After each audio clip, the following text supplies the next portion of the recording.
think if you're in a relationship and something isn't right, that there are times when, if you really take a step back, that there is an issue with the other person. It's either you don't click together or they're just not healthy for you. And then there are times when you might go, I don't understand. They seem great. They're not doing anything wrong, but why am I reacting this way? I think there are times when we can know ourselves enough to go, why am I reacting that way? And I guess it's in those moments that you got to go, maybe I should talk to someone about that. And taking it back to what we said earlier, which is that it doesn't have to be something huge. You don't want to wait for that early morning knock at the door from the police before you go get help. It could be, why am I finding myself in a string of relationships and they're always ending the same way? And it's something that I'm always, either I'm searching for the same type of people for some reason, or I'm turning every situation into the same situation, but not to minimize it by saying it's just a little thing, when it could really be impacting our lives in much bigger ways than we even realize. Absolutely. There's a pattern that you now start to see. And at some point, you perhaps need to lift your head up and say, something isn't quite right, is it? Yeah, I've often said before that I think there's this old kind of cliche that you have to love yourself and you have to be have all your stuff together before you get into a relationship. And I don't think that's true. I think as long as you know what you're bringing, and you're not giving the other person the job or responsibility of fixing you. I think if you go into it knowing these are my issues and I'm aware of them and I'm doing what I can do to work through them, that's fair. I think it's when people take their issues into the relationship and expect the other person to fix them, to be responsible for them. That's because, look, every relationship you go into, you've got your stuff, they've got their stuff, and then you'll have your stuff together. That's a lot of stuff. So you got to be prepared to kind of work on your stuff. Very kind. You're very kind in the way we go into relationships because we fall in love. To know that I've got my stuff. Well, it's not me. I'm not the problem. You're the problem. But most of the time, the other person becomes the mirror that reflects our stuff back at us. Somebody has said, marriage is the place of our partnership, longer term partnership. Is the place of our healing. Don't leave it too quickly. Why? Because the other person is going to start to bring out our stuff. They are going to bring out our stuff. And if you leave it too quickly, you're still going to have to work it through with somebody else. So I just say that work it through with this one and then make a decision you're going to leave or stay. But work it through, because you're just going to keep moving with your stuff, and it's going to look different with this other person, but the stuff's going to come out.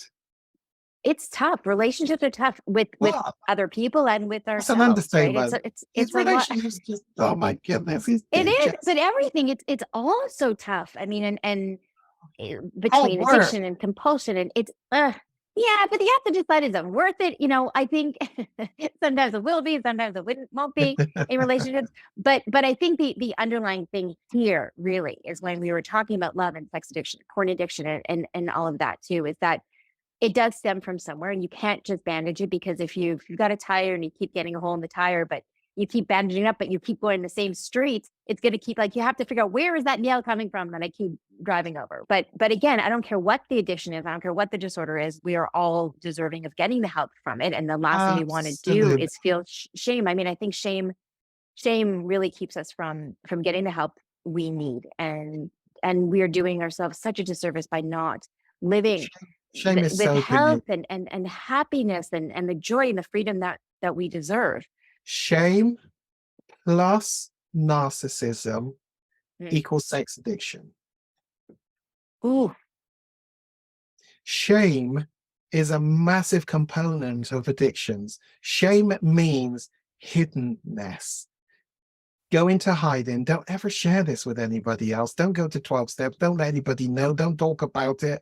Just stay hidden. And partners get caught under the umbrella of the shame of learning about the addiction, and society will, so shame is a massive component, keeps it hidden. And then this other one of narcissism, well, that's not me. I don't want the limelight. I don't actually, and I have to do some work to help some clients to recognize the narcissistic traits. Now, I'm not saying you're a narcissist, please. That's not what we're saying. What we're saying is you've got traits that Mhm. come out of narcissism, me, myself, and I, even though I think I'm doing for you, actually all roads lead back to give me something. So there's an ulterior conditional, and yeah, and that's narcissistic. And I often say the antidote to narcissism is empathy. Mm. The two cannot coexist together in the same place. They're like opposite ends of the same poles of a magnet, north, north, south. You try and put them together, they repel, they push. Narcissism, empathy. So if you want to do something about narcissistic traits, you got to work on increasing your empathy. I said at the beginning that you do a lot of your work online, so people can. So yes, I work online with people all over the world. Just yesterday I was in Saudi Arabia. I could be in Beijing. I could be wherever you've got internet connection, working with people with mostly porn, sex addiction, but relationships, couples counseling, singles, very much so. And the EMDR work that I do, again, it's all done online, and all the eye movements, all the webcams for eye movements, without my hands and fingers getting RSI. Don't do that. There's all the gadgets it's really good, and it all works. And you said that you were going to make a generous offer to listeners from our podcast. Yeah.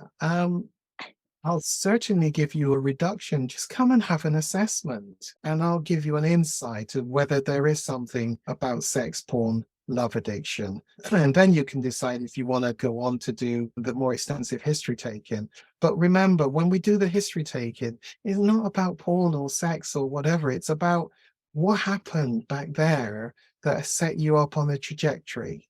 Yeah. And it so happens we might go on to work with porn and sex and such, but this isn't about sex and porn. It just isn't, So get back your reputation. It got ruined, but let's get your reputation back.